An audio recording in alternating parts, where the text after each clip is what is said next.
because the uterus gets big, it presses on the bladder, and they have to run to the bathroom often because of the pressure.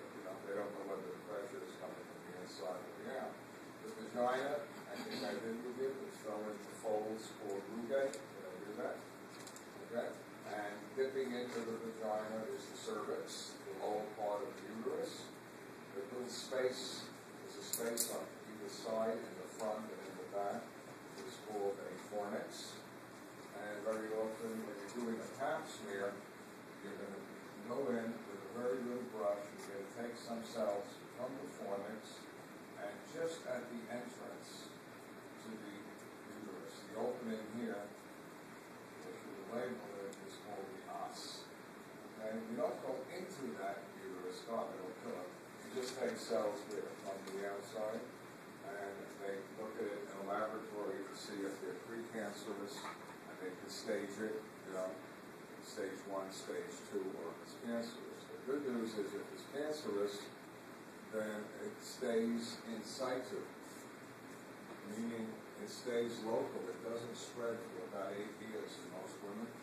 So, if a woman goes every year, every 2 years for a pap smear, she should be okay. And then they're expensive because you have to have a technician sitting down with a microscope and looking at the cells and seeing if they look abnormal or not. They're not going to do that next year.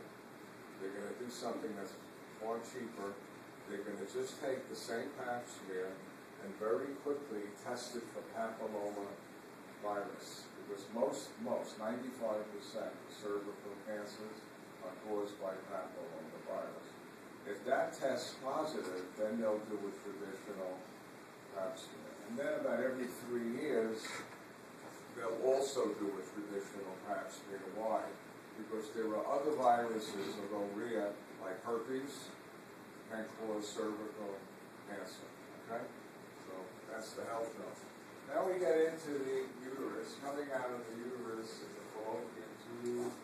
2 of them, I'm going to draw it from the front. Here is the uterus. And here are the fallopian tubes.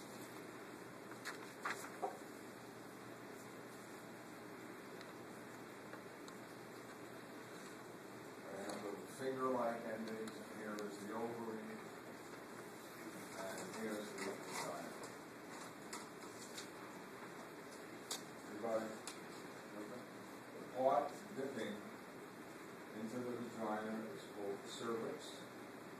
The part above the fallopian tubes is called the fundus, and everything else up to the cervix is called the body.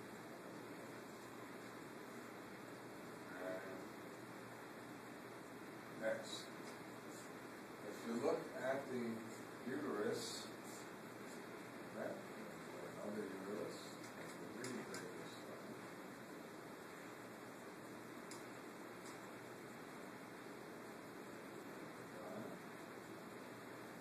Okay, let's do some color. The outer layer of the uterus is very thin. And I'm just going to do it on one side. It's called the peritoneum. You know what it really is? You see it? The label is white as peritoneum. It's a white line. Look what it does. It goes up. It goes. You know what peritoneum really is? It's the visceral peritoneum. Remember, of the abdominal cavity, within inside is the spleen, the liver. And so the visceral peritoneum, what? Covers the uterus and covers the bladder. Meaning both those organs are retroperitoneal, like the kidney. Okay. Then, the thickest part of the uterus, and we go from here to here, is the myo. And that is made of smooth muscle. So 95% of the uterus is smooth muscle. And you heard of uterine tumors? You know what they are? Most of the time they're called myomas. But what they are is just a solid mass of smooth muscle. And some of them can get this size. Okay? Some of them are small. And they can be removed surgically if they're small. Now depending on the woman, if she's, let's say, in her later years, let's say she's in her 40s, she had all of her children, and she's getting pain from these tumors of the myometrium, the best solution there is just do a hysterectomy. You know what I'm saying? Just take out the uterus, no pain, no loss, and because she's had the kids already. Right? If she's in her 20s and she has small tumors, then you may want to go in and watch, try to remove those tumors and let the uterus repair itself so she can carry a child. Okay? Everybody with me?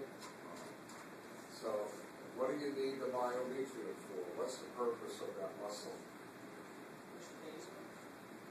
For labor, to push the baby out. That little baby has to what? Go through the cervix. Really? That cervix is this big. Guys, if you want to know, it's like pushing a baby out through your penis. Ouch.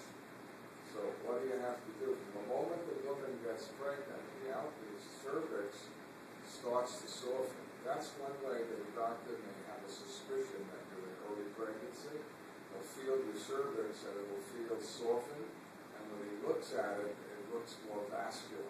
This happens, within days of pregnancy. Okay? And what's the other purpose of the myometrium? You're going to kick yourself. Oh. It pushes out the, it sucks in the sperm. No. Well, that too, but what's the main thing? Okay. You were almost going to say it. It expels the menstrual fluid. When a woman menstruates, the lining, which we haven't done yet, breaks down. It's blood, it's tissue. And the uterus has to what? Expel it. And watch. Let me know what I'm talking about. Normally, you may expel it, see a little contraction. Maybe a few minutes later, another contraction. But in some women, they get this during menses. What's that called? Menstrual cramps, and they can be extremely painful. Okay? I'll explain. I'll tell you how to reduce them, but you got to check with your doctor if you have them. Okay, now, what lines the inside? The inside is lined by a double layer. I'm just going to do this. Tissue. Let's just do it on one side.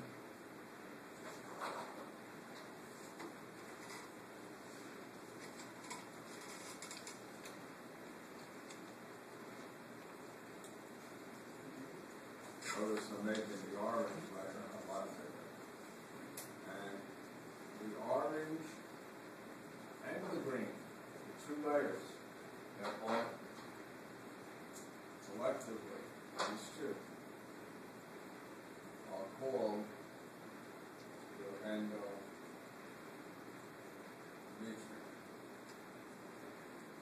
The green one is called of the endometrium, the basal layer, and the orange is the functional.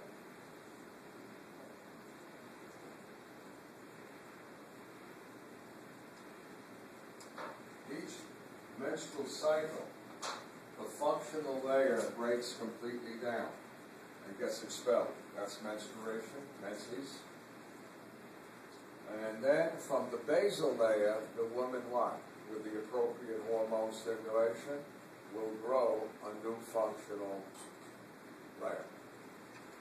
Why do you keep making new functional layers? Because if you get pregnant and that little ball of cells with the free embryo in it gets to your uterus, it's very picky. It doesn't want to implant unless the lining is what? A1 perfect. In fact, what it usually will do in a few minutes, it attaches to the uterus, this little ball of cells, And then very often it goes, I don't like it. It's not sugary enough. And it floats around and what? Attaches to another part of the uterus. And it's going to look for what? A part that is what? Perfect. And then it's going to attach and it's going to burrow into the functional layer. You with me? And the functional layer is going to what? Cover over it. That's called implantation. So implantation occurs in the uterus, but fertilization occurs where? In the fallopian tube. All right? So, fallopian tubes, I'm not, the only thing I'm going to tell you that's going to probably surprise the hell out of you. You ready? I'll ask you. The inside diameter of the fallopian tube, what do you think its narrowest point is? Half inch, quarter inch, eighth of an inch, 16th of an inch, 32nd of an inch. You know what the narrowest portion where the egg has to travel and be fertilized in utero? It's the width of 2 human hairs. Isn't that amazing? You know what the problem with that is? Who asked me one of the causes of why women don't have babies? Sterile.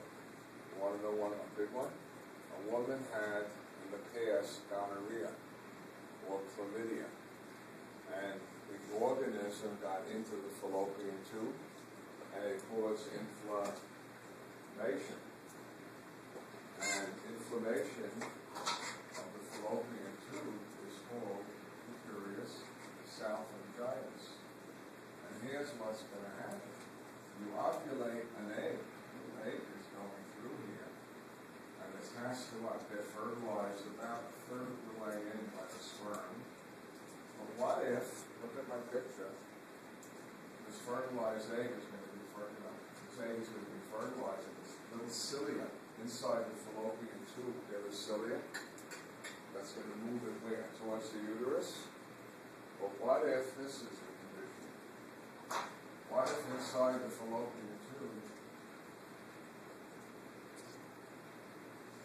you have scar tissue?